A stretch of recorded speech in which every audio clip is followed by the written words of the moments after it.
Hey YouTube, today I wanted to talk about bringing my kids home from school and homeschooling them. So let me just tell you where our journey started and where we're going, and then I will fill you in as the journey continues. So we started homeschooling our two youngest kids. They're 4 and 5, so we have a preschooler and a kindergartner, and basically those are what I consider like the expendable years as far as school. Like, I'm not going to have kids that are like 10 years behind because I homeschooled them because I messed up kindergarten. So it was kind of good because I was able to get my feet wet and to really realize, we can do this. And also, I just found so many amazing resources, and it was just so great to have my kids young. So as I was finding the resources, they didn't really notice that I was stumbling because they were just young. We could just play games and do stuff, and it wasn't a big deal. But we had ultimately wanted to bring our older kids home. They are 8 and 11, and we had wanted to bring them home, but I was having so much anxiety. And we had said that our second grader we had always just predicted he would want to come home. Last year he was having some social issues at school, and then we thought he'd want to come home. He turned out to really love school, and we were feeling like, okay, we're just going to let the year go by.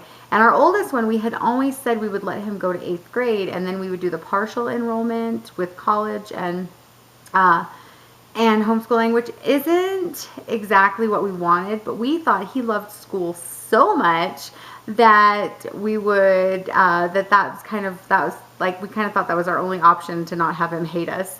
So as the Lord works in mysterious ways, my oldest got sick one day. Well, he didn't get sick. He actually jumped on the couch and ran a pencil through his leg, and we had to go have surgery. We had to go have it surgically removed. So he was out of school for a couple of days, and I know that was a gory story to include in this video, but he was out of school for a couple of days. So he went with me to the co-op that my kids go to and that my younger kids go to, and he watched me homeschool them, and he helped me out homeschooling them, and I actually let him teach them phases of the moon with Oreos. And he just came to me, like, he went back to school, and then he came to me and he said, I want to be homeschooled. And I was like, what? And he said, I want to be homeschooled. And then I said, why? He said, I just didn't realize it was so amazing. It was just so great to be with my brothers. And I felt just like, I really did feel that the Lord, put that in motion, because I didn't see that coming at all. He was really dead set on school. We would talk about homeschooling over the summer, and he would be like, you always talk about homeschooling. Like, I'll never be homeschooled. And so it was just a wonderful thing. And so then it became not a big deal to bring him home, other than the fact that I actually think he's more advanced at math than I am.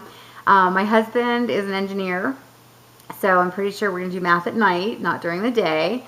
But then it came to my second grader, who absolutely loves school. And we had gone back and forth about pulling him out, keeping him in. And I know if you are thinking about bringing your kids home, there are so many things to think about. What if I ruin them? What if I ruin their friendships? What if they hate me forever? And that's kind of where we were with him, and that's where we still are. We are actually bringing them home in 5 days. We decided Christmas break would be a good place to bring him home, and it is bittersweet. We gave him the option to either finish the year or come home at Christmas, and he said that he wanted to come home at Christmas because otherwise he would have FOMO. Now, in our house, FOMO means fear of missing out.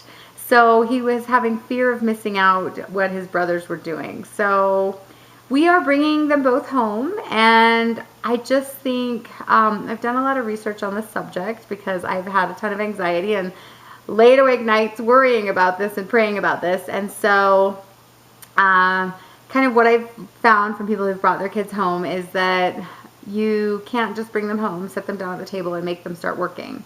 So we are going to spend 6 weeks just learning. We will probably do math every day because it's very easy to get not fresh on that. And we will probably do read alouds every day. And here's a great podcast if you're a homeschooler and you just want to be inspired by how much reading aloud makes a difference. And it is called the Read Aloud Revival, and it's a podcast, and it is so good. And she interviews all these people, and they just talk about how much of a difference reading aloud makes to your children. So I even read aloud to my older ones, and we do a read aloud once a day. And there's this amazing podcast with this person that wrote How to Teach Your Kids Shakespeare, and I have been doing that. I ended up getting that book, and I've been teaching my kids Shakespeare. And I know I'm getting off topic, but just the reading aloud. We'll probably do reading aloud every day. We'll do our Shakespeare every day because it's just such a great thing to do. And I just feel like helping them to understand poetry in such a simple and fun way has been awesome.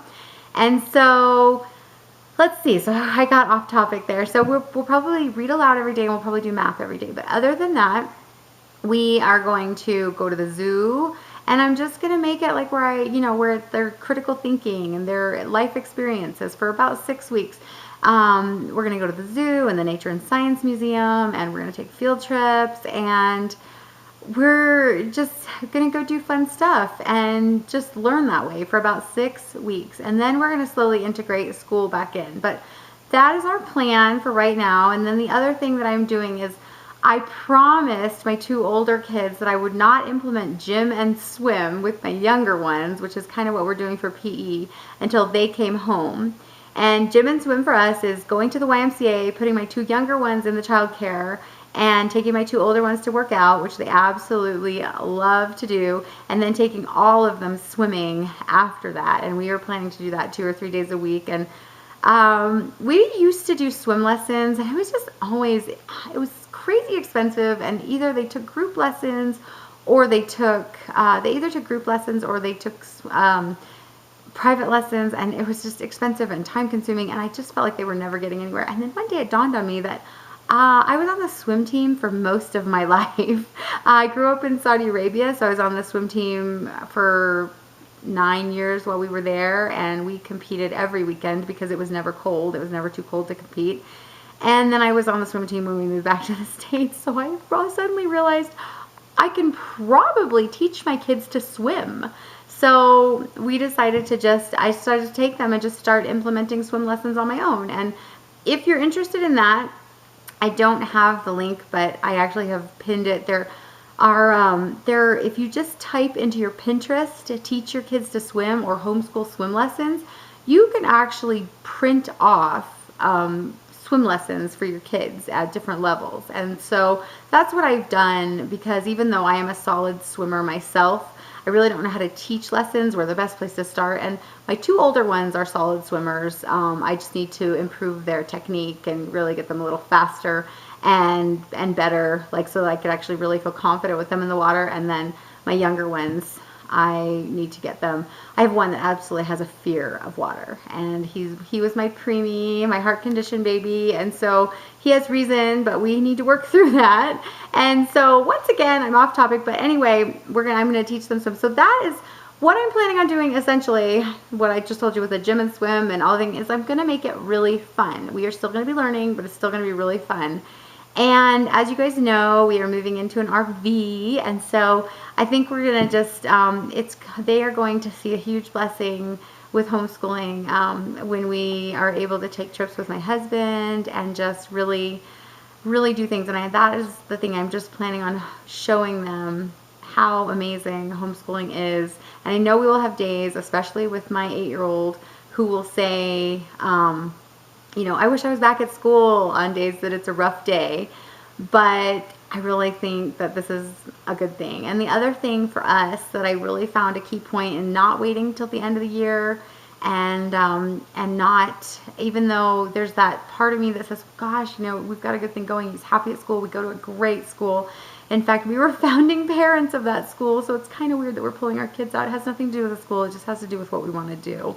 And but there are 2 other really key reasons that we felt it was really important to do it this early. And the first reason is that we want our kids to have our values, and 8 years old is when they really start to pick up on starting to pick up on their peers' values and starting to value their friends' values more than their parents.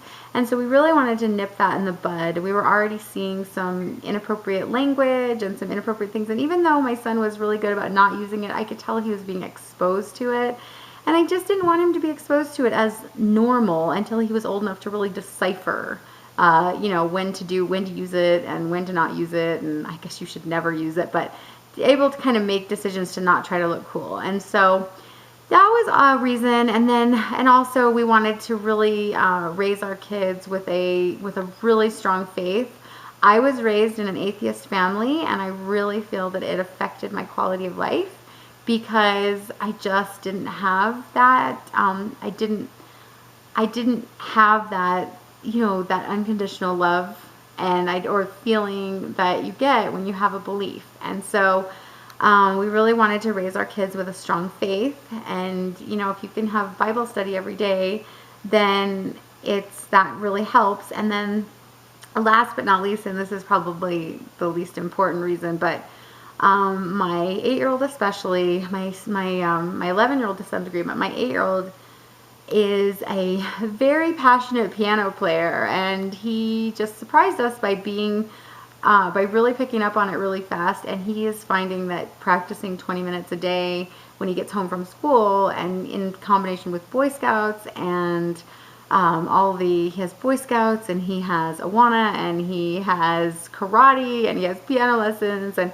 he just found that being able to practice as much as he really wanted to was not enough for him. And we were noticing that too, that he was not being able to practice. He would get up in the morning and play, and I know that's not the norm, and I definitely know that's not the norm however, okay, so we have 4 kids and they all play piano. We only have one that is a passionate love for piano playing, and you can tell when he plays that he feels it. But that being said, I also have a friend who homeschools who has a son who has a passion for geography, and he just actually went to like a national geography bee and won it, and they're like scholarship opportunities and everything. And so I guess what I'm getting at is I want all of my kids to be able to follow their passion and to not necessarily follow a rigorous schedule that someone else has designed for, all the kids in the state or all the kids in the United States instead of just for mine. So we put those reasons into place. We really thought about it, and we really felt like, okay, it is worth pulling them out mid-year. It's not perfect, but it's worth it. So anyway, if you are struggling, I just wanted to tell you my story and tell you kind of some things that we're planning on implementing to make it easier, and I hope that helps. So anyway, planning on doing more homeschool videos, and as we prepare to move into our RV, I just realized it would be kind of fun to start giving away some of my curriculum that we are not using anymore. So as we get closer to realizing what we are not taking and taking, I'm going to be doing some great giveaways. I definitely have a Life of Fred book to give away, and I have a lot of other stuff. So stay tuned, and I will let you know what we're giving away. And if you have any advice on bringing kids home from school, I would absolutely love to hear it. So please leave it in the comment below, and I would love to hear your experience or your fears or your solutions or your advice on bringing your kids home from school, because it certainly is scary no matter how confident you are in your reasons. So that being said, I just love you, YouTube, and I hope that we continue to build a great, strong homeschool relationship and RV relationship and just family life relationship. And sorry, my camera's like freaking out with the light, and I will talk to you guys soon. So take care, YouTube.